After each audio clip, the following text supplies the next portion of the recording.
Welcome back to the channel. On a quiet day in early March of 1921, in the peaceful landscape of Waukesha County, Wisconsin, an unexpected discovery would spark one of the most enduring mysteries in American history. It began near an old water-filled quarry, a place where life normally passed without much attention. But on March 8th of that year, something surfaced that would change the atmosphere of this small community forever. It was not an artifact, a lost item, or a forgotten possession. It was the beginning of a story that no one could fully explain, a case that still raises questions more than a century later. Before long, news of the discovery spread through the town. People whispered across shop counters and along quiet streets, wondering who the child might be and why he had ended up there. Families checked on their own children. Travelers passing through stopped to read every headline they could find. Soon, what began as a local curiosity turned into a subject of national attention.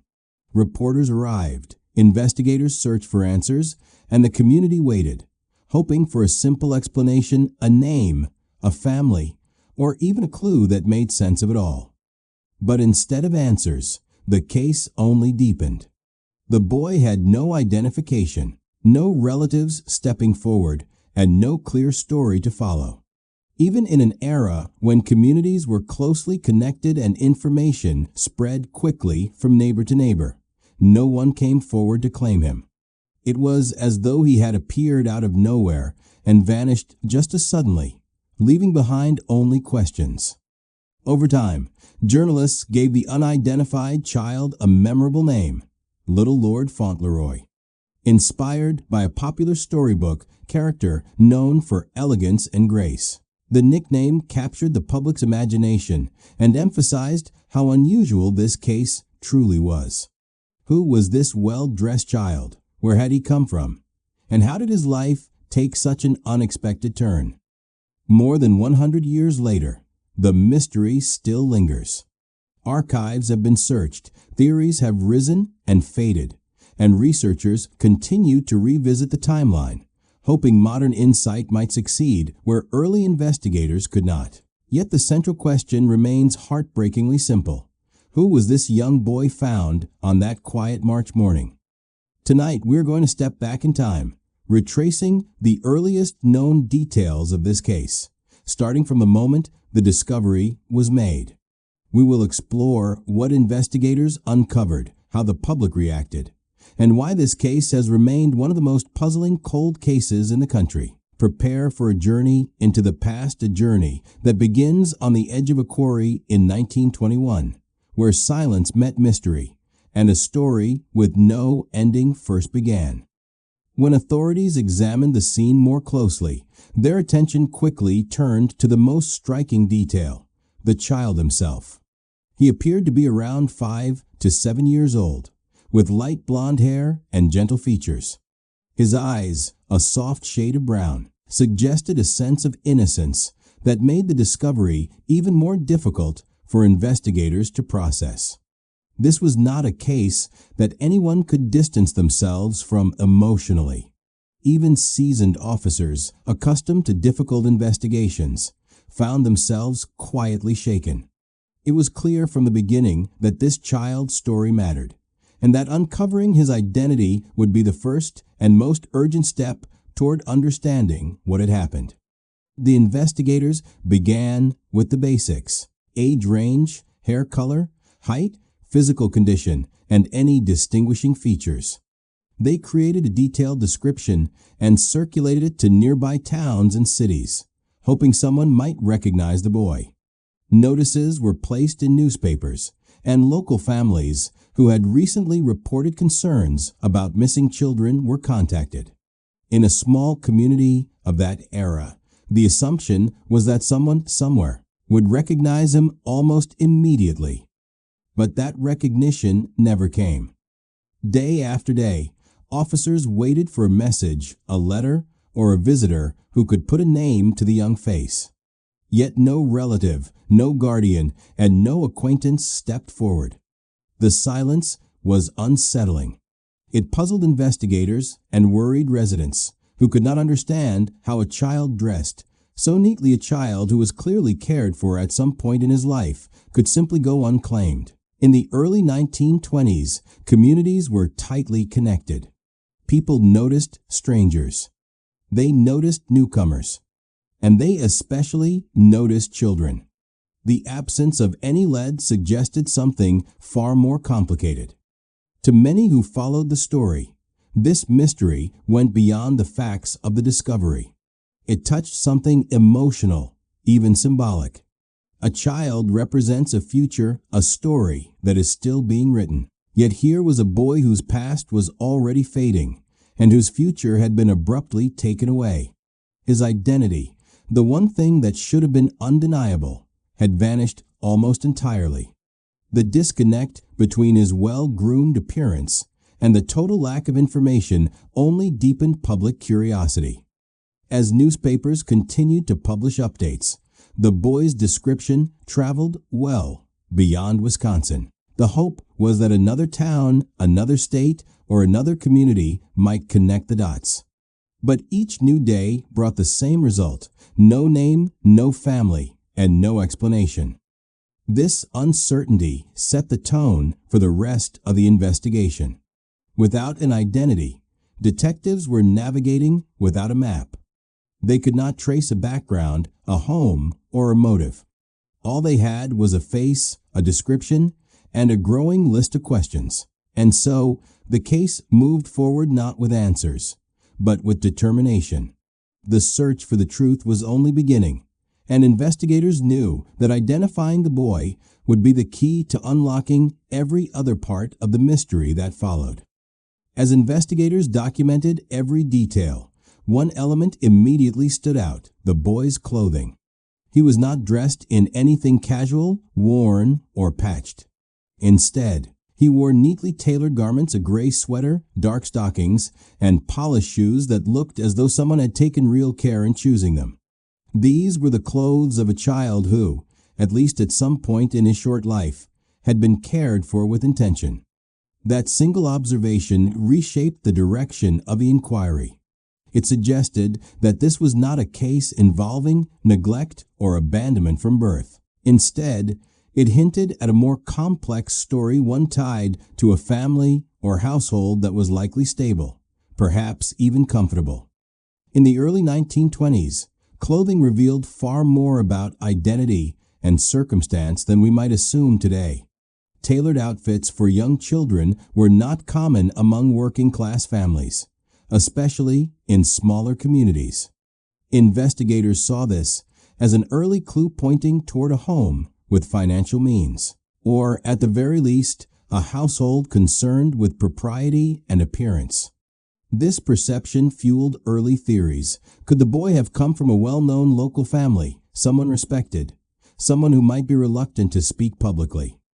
But while the clothing hinted at care, it also created confusion. If the child belonged to a family that could provide, well, why had no one reported him missing? Why were there no urgent telegrams, no frantic searches, no open calls for help that aligned with his description? The more the authorities studied his appearance, the more the contrast troubled them. His outfit said beloved child. The silence surrounding him said something entirely different. Detectives began expanding their search beyond local borders. Could the child have come from another city or even another state? Railways were active, families traveled, and movement between regions was not uncommon. Clothing, after all, was a clue, but not a complete answer. To gain clarity, investigators questioned tailors, shopkeepers, and families known for frequent travel. They examined store records and even consulted fashion experts of the time, hoping that a distinctive pattern, button style, or stitching might reveal a lead. Though these efforts showed how seriously the case was being taken, they brought the investigation no closer to a name. Still, the clothing remained a psychological anchor for both the public and the police. Newspapers highlighted it repeatedly, encouraging readers to look closely at the illustrations and descriptions.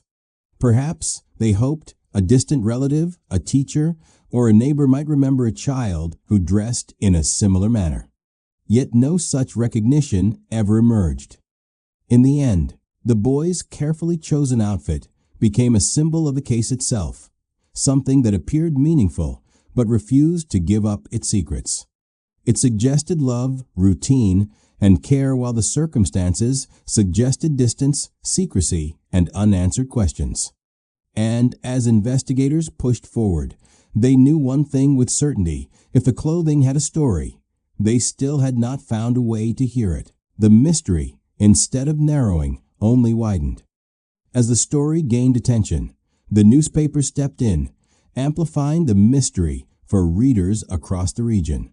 Editors knew that the case had all the elements that stirred public imagination: a nameless child, elegant clothing, and an unanswered question at the center. Soon, headlines appeared in bold print, urging anyone with information to come forward. It was during this wave of coverage that the press coined a name that would follow the case for the next century: Little Lord Fauntleroy. The nickname came from a popular novel of the era, featuring a young boy known for his charm, grace, and refined appearance. To journalists, the resemblance felt symbolic, a poetic label that softened the stark reality of the investigation while capturing the public's attention. Once the name appeared in print, it spread from one paper to the next, until people across multiple states recognized the story, even if they did not know its details. But while the name made the case memorable, it also created a subtle complication. The public became emotionally invested in the idea of Little Lord Fauntleroy, a tragic, almost storybook figure, rather than focusing on the real boy and his real identity. This emotional layer encouraged empathy, but it also risked blurring the investigative path. Romanticized attention did not automatically translate into useful leads. Still, the press coverage was impossible to ignore, and investigators embraced the reach it provided. With each article, they hoped that someone, somewhere, might recognize the boy or recall a missing child who matched the description. Days turned into weeks, and then into months, as the case remained a recurring topic in print. Reporters interviewed townspeople, questioned travelers at hotels and train depots, and even speculated about possible scenarios in their columns. Some wrote with compassion, others with dramatic flair, but all of them carried the same unanswered question: who was he? Despite the steady stream of attention, what the investigation truly needed was a breakthrough: a single witness, a friend of the family, a distant relative, anyone who could form a bridge between the silent child and the world he had come from. Yet no such witness appeared. Readers were captivated. Communities were sympathetic. But the facts remained frozen. Over time, the nickname that once fueled momentum began to feel like a quiet echo, familiar, repeated, but still without resolution. The headlines continued, but the leads did not. The newspapers had done their part, and the nation now knew the story. What they did not know, and what investigators feared they might never learn, was the truth beneath that elegant nickname. The mystery of Little Lord Fauntleroy had officially entered the public consciousness. And while attention brought awareness, it could not replace the one missing piece that mattered most: a name. As the investigation progressed, attention shifted toward a crucial question: what had actually happened to the boy before he was discovered? Early medical examinations revealed a critical detail: the child's injuries pointed toward a forceful impact to the head, caused by a solid object. Although the reports of that era were less advanced than modern forensic records, investigators agreed that the child had experienced a sudden and decisive blow. This finding reframed the case entirely.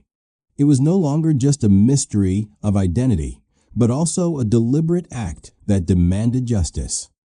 Even so, the investigative team approached the situation with restraint.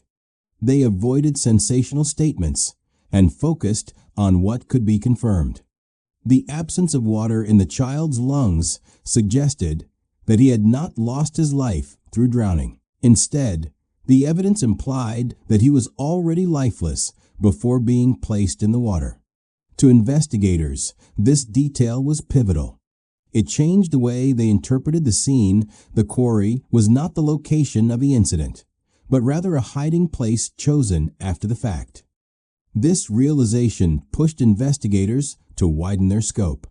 If the quarry was not the scene, then the real setting, the moment where everything began, could be somewhere else entirely. It could have been a home, a hotel room, a farm, or a private residence.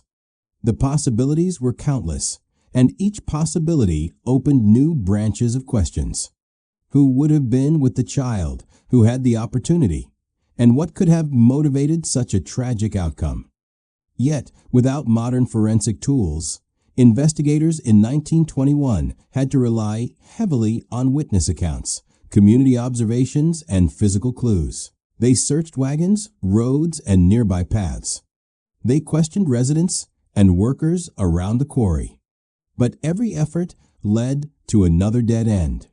The single confirmed fact that the child had suffered a fatal blow stood alone, solid yet incomplete, like a puzzle piece with no neighboring pieces to connect. For the public, this revelation sparked both sorrow and speculation. If the child had been cared for, why would anyone wish to harm him? Was this a terrible moment of anger, a secret someone needed to hide, or something even more complicated? The emotional weight of the case deepened. Readers across the country followed every update, hoping for clarity. But clarity did not come. The nature of the injury offered structure to the developing narrative, but it did not offer direction. Investigators knew what had happened, but not where, when, why, or by whom. The boy remained silent, and the evidence around him refused to speak any louder. The case, still in its early stages, was already becoming a maze. And so, with heavy uncertainty, the inquiry moved forward. The investigators had uncovered a major truth, but they were no closer to uncovering the storyteller. With the cause of death established, investigators turned to another critical clue: the placement of the child's body in the water. The quarry, at first glance, seemed like a possible scene of the event itself. But the medical findings challenged that assumption. Since there was no clear indication that the child had been alive when he entered the water, the location shifted in meaning. It was no longer viewed as a place where the tragedy occurred, but rather a place chosen for concealment. This detail changed the tone of the investigation. Yet again, whoever was responsible had taken steps to hide what had happened. To detectives, this suggested planning, not impulse. Someone had transported the child to the quarry and left him there, hoping the water would delay discovery or erase traces. In 1921, quarry ponds were common, quiet, and often unmonitored. They were familiar, but isolated, the kind of place where few questions would be asked and few witnesses would ever pass by. This insight brought investigators to an unsettling realization. Whoever placed the boy there likely knew the area. That possibility narrowed the focus. Detectives began considering people with ties to the region: residents, workers, travelers familiar with local routes, or individuals who had reason to believe the quarry would buy them time. Officers questioned laborers from the nearby stone company and spoke with locals who frequently passed the surrounding roads. But again, nothing concrete emerged. No one had seen a stranger with a child. No one recalled a suspicious wagon, carriage, or automobile. The timeline remained painfully blank. The idea that the child might have come from far outside the county also began to weigh on investigators. Railroads were accessible. Roads connected farms, towns, and city lines. In theory, the quarry could have been chosen precisely because it was not close to the child's home, making recognition less likely. That scenario expanded the story beyond local boundaries and made the investigation far more complex than authorities had hoped. Still, the location itself spoke volumes. A person trying to hide a terrible truth had made a calculated decision. They did not leave the child in a public place. They did not leave any identifying materials. They selected a silent corner of the landscape, set away from crowds and interruptions. Even without direct witnesses, the choice conveyed intention. For the community, this detail deepened the unease. It meant that the event was not an accident and not a moment of confusion. Something deliberate had taken place. People began locking their doors, keeping their children closer, and watching unfamiliar faces with new vigilance. When a case involves a nameless child, fear can move through a town faster than facts. But fear could not solve the mystery. The quarry had given up the boy, but nothing else. It provided no footprints, no belongings, no trail to follow. Investigators were left with a clear conclusion about what did not happen, but almost no clarity about what did. The only certainty was that the quarry was the end of the story, not the beginning. With the discovery site offering few answers, investigators began to focus on what might have happened afterward. The quiet placement of the child in the quarry was not the act of chance. It clearly pointed to intention. Someone wanted this young boy to disappear, to be hidden long enough for questions to fade. The decision to conceal rather than abandon in plain sight suggested that the person responsible feared recognition. This was not the work of someone indifferent to discovery. It was the work of someone determined to avoid it. As authorities searched for leads, they considered various possibilities. Could the responsible party have been a relative, a caretaker, a traveling companion, or was the child placed in the wrong hands by circumstance, someone trusted who ultimately broke that trust? Each scenario carried a different set of motivations, yet all pointed toward the same troubling truth. Someone had chosen secrecy over accountability. The quarry, isolated and still, seemed to symbolize that intention. It was a place where time moved slowly, where days could pass without interruption. If not for a chance discovery, the child might have remained there far longer. Investigators understood this unsettling detail clearly. The individual who brought the child there likely believed that silence and distance would be enough to erase the event from memory. And for a moment in history, it nearly worked. This realization shaped the next stage of the investigation. If concealment was deliberate, then the act itself might have involved more than one step. A person attempting to hide something so serious would need privacy, opportunity, and the ability to transport the child without drawing attention. In a closely connected community, that narrowed the possibilities, at least in theory. Most people were known by face or name. Strangers were noticed. Travelers were remembered. Yet, even with this logic, no witness came forward. The lack of testimony was as striking as any physical clue. In many cases of the era, community members, even casual observers, would share something if it seemed unusual. But in this case, there was only silence. No accounts of a distressed child. No mention of unfamiliar company. No reports of late-night movement. It was as if every watchful eye had blinked at the same moment. For investigators, this silence created a chilling contradiction. The responsible party had both proximity and invisibility.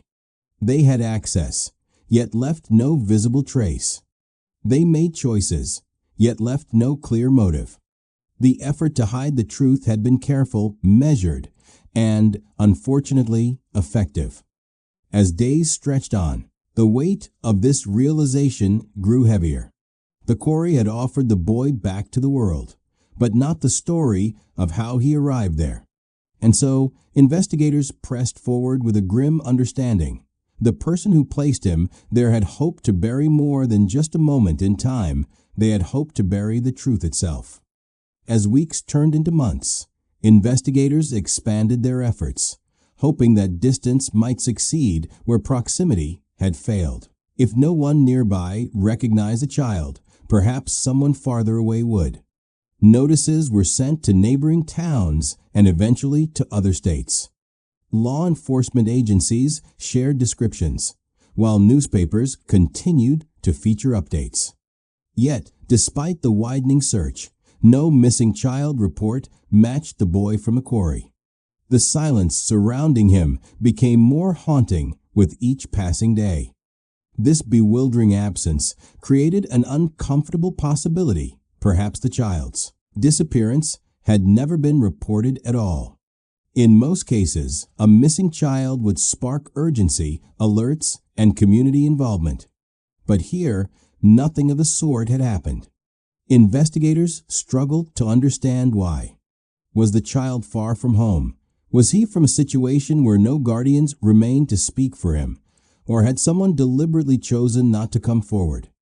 The lack of identification meant that every lead had to be explored, no matter how small. Detectives interviewed families who had recently taken in boarders. They visited orphanages, churches, and schools, asking questions and scanning records. They compared handwriting logs, attendance sheets, and travel rosters. Still, each effort narrowed possibilities but revealed no truth. The boy remained a mystery, not just a name, but an origin and belonging.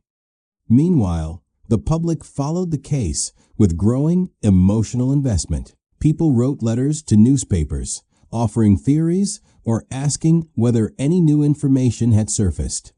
Some speculated that the boy might have come from a wealthy household, perhaps one reluctant to attract scandal. Others believed he could have been traveling with adults who lived transient lives, making him harder to trace. Each theory reflected curiosity, compassion, or hope, but none brought investigators closer to certainty. Recognizing that traditional methods had stalled, authorities turned to community memory. They began asking broader questions. Did anyone recall a recently absent child in a nearby home, school, or neighborhood? Had a family suddenly moved away? Had a previously familiar face vanished from church pews, marketplaces, or train platforms? In a time before digital records, community recollection was the closest thing to a database. Yet even memory failed to unlock the truth. No neighbor recalled a sudden departure. No teacher remembered a student who failed to return. No clerk, conductor, or innkeeper remembered a traveler whose story felt unusual. The investigation, so thorough in effort, remained starved for direction. For detectives, the realization was profoundly disheartening. They had a detailed description, national attention, and a case that struck at the heart of anyone who heard it, and still, not a single person could say, "I knew him." The boy had become both widely known and utterly unknown at the same time. By the end of that chapter of the investigation, one fact became painfully clear. Without an identity, every other answer would remain locked away. And until someone recognized the child, the path ahead would continue to twist deeper into uncertainty. As time went on, the investigation began to collect leads that, at first glance, seemed promising. A few individuals reported sightings of children who resembled the boy from the quarry. Others wrote letters claiming they knew of families with troubled histories or whisper-level secrets. Investigators reviewed every message, every rumor, and every tip. They followed trains of thought that stretched across towns and counties, hoping that one thread might finally connect. But when examined closely, each supposed lead dissolved. One tip referred to a missing child who turned out to be alive, living safely with relatives in another state. Another pointed to a traveling family who, after questioning, had no connection to the case at all. There were even anonymous claims that hinted at hidden scandals, but none offered verifiable details. For every door that opened, there was nothing waiting behind it, only empty rooms and unanswered questions. These false leads placed a heavy burden on the investigation. Each new possibility raised hope, only to end in disappointment. the emotional rhythm became painfully repetitive. Curiosity, momentum, investigation, and then a quiet return to the starting point. Detectives did their best to remain objective, but even the most dedicated officers were not immune to the growing sense of frustration. They were putting in the work, long hours, extended travel, repeated interviews, yet the truth refused to surface. The public, too, felt the same cycle. At first, every rumor sparked anticipation. Each headline that hinted at a breakthrough drew readers in. But as time passed and hope repeatedly collapsed, interest began to shift. Some people held on, continuing to follow every update with compassion. Others moved on, assuming that if no solution had emerged by now, perhaps none ever would. For investigators, the fading attention made their task even more difficult. Cold cases are not born in a single moment, they form slowly, when leads dry up and momentum loses its strength. And in this case, that shift had begun. The case was still active, but the trail grew colder with each passing week. Still, the detectives refused to stop. Even weak leads were better than no leads at all, and they continued digging with methodical discipline. They kept files open, cross-referenced notes, and re-asked questions that had already been answered. Their persistence came from a simple understanding: a child deserved to be identified, and even the smallest clue might someday matter. The challenge was not a lack of will, it was a lack of direction. By the end of this phase, a painful reality had settled over the investigation. The case had not been forgotten, but it was no closer to resolution. The false leads, instead of bringing clarity, only highlighted how little was truly known. The boy from the quarry remained a mystery among mysteries, visible to the world, yet connected to nothing and no one. Years later, a new theory emerged, one that briefly reignited public interest and gave investigators a fresh angle to consider. Some believed that the unidentified child might actually be Homer LeMay, a young boy who reportedly died around the same period. On the surface, the connection seemed plausible.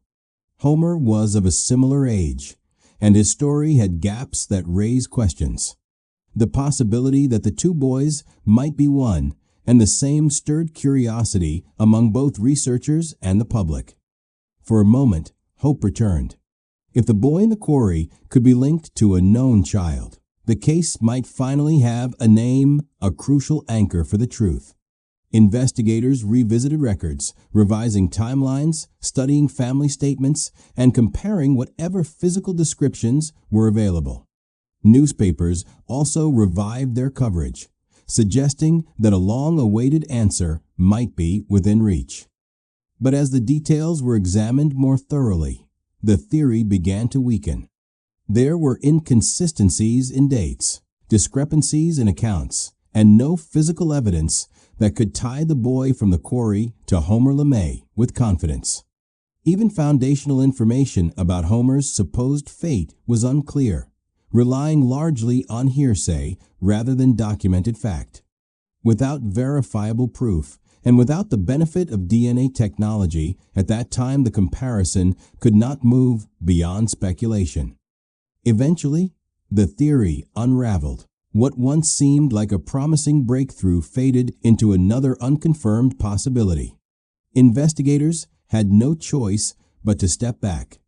The case returned to its familiar state, unresolved, uncertain, and painfully incomplete. For the public, this collapse was disheartening. The idea that the boy might finally have an identity had given people something to hold on to. When that hope dissolved, it left behind an even deeper sense of distance. Once again, the child was anonymous, a life without a name, a story without a clear beginning. Yet the attempt was not meaningless. The theory underscored something important. People wanted to bring the boy home, even decades later.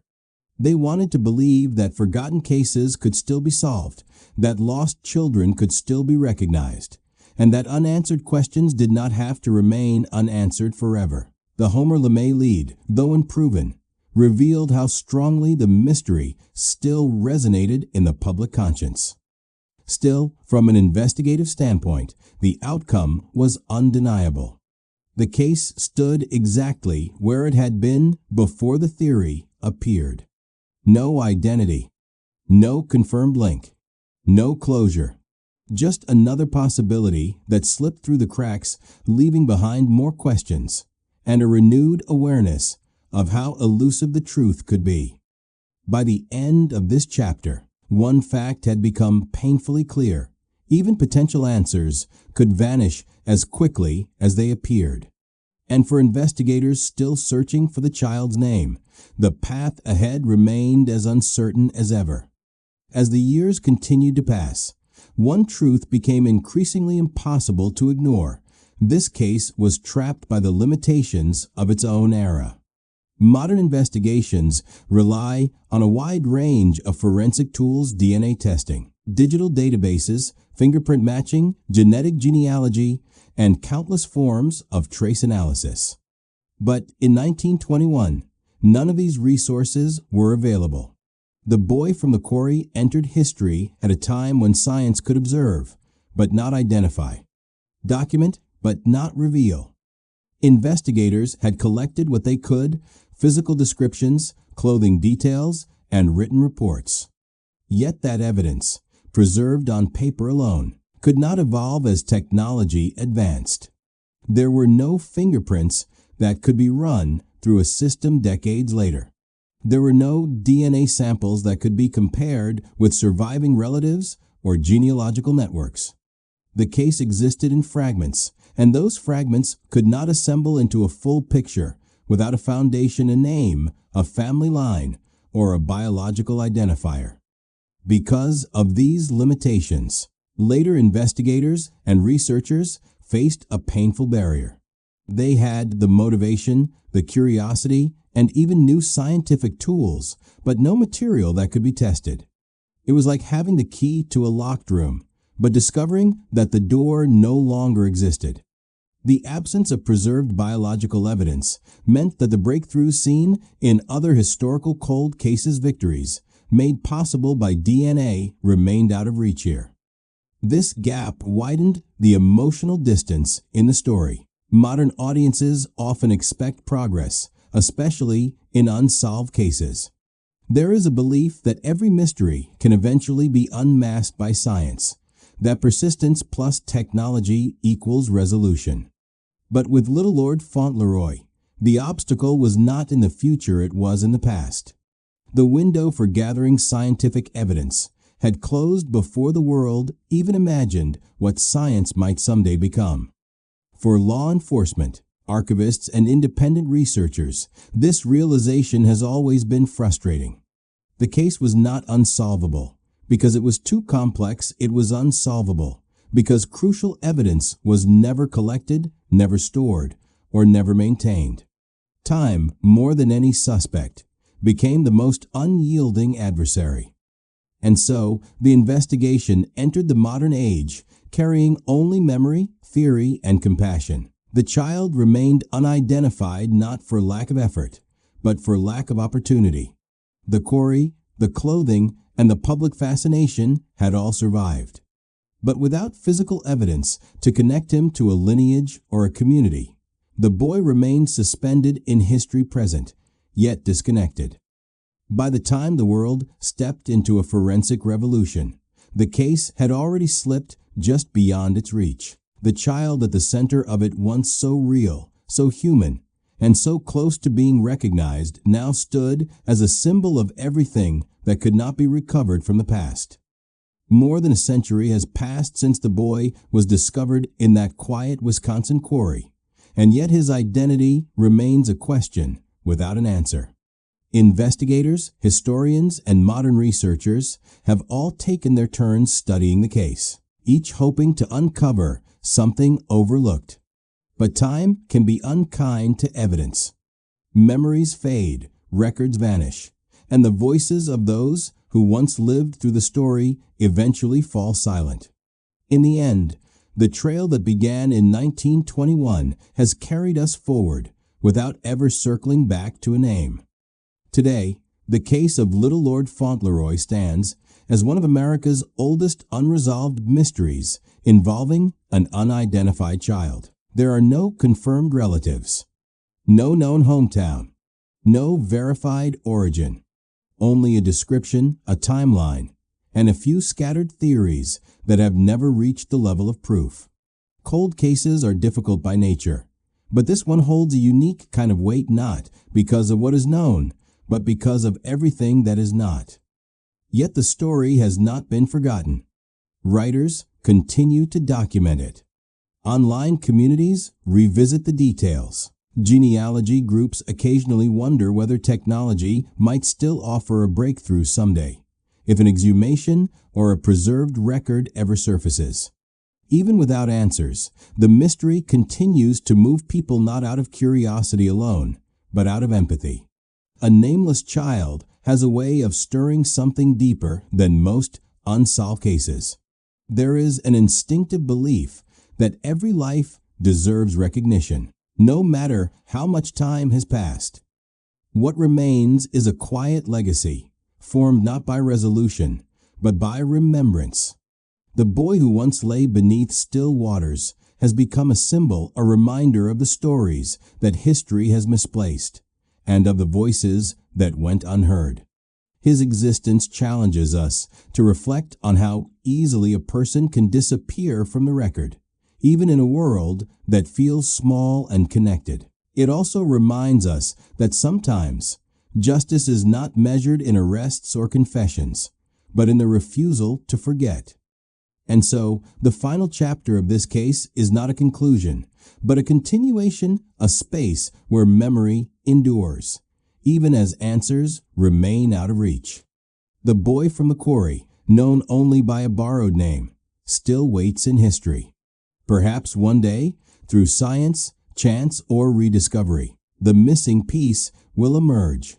But until that moment comes, his story stands as a question that refuses to fade, echoing across generations. The mystery of little Lord Fauntleroy remains unsolved. His identity is still unknown, but his story carried forward by those who keep searching ensures that he is not lost to time. In the end, we are left with a question that has outlived every witness and every clue. Who was this child? And why did his story fade into silence, though the answers never came? Remembering him is a way of giving back the dignity that time once tried to erase. Some mysteries close with a name, a motive, or a confession. Others remain open, reminding us that history is not always complete and that every life, even one without a recorded identity, still matters. Thank you for spending your time with this story. If you'd like to continue exploring more cases like this, the forgotten, the unexplained, and the unanswered, feel free to like, subscribe, and share your thoughts below. Until next time, take care of yourself, stay curious, and I will see you in the next video.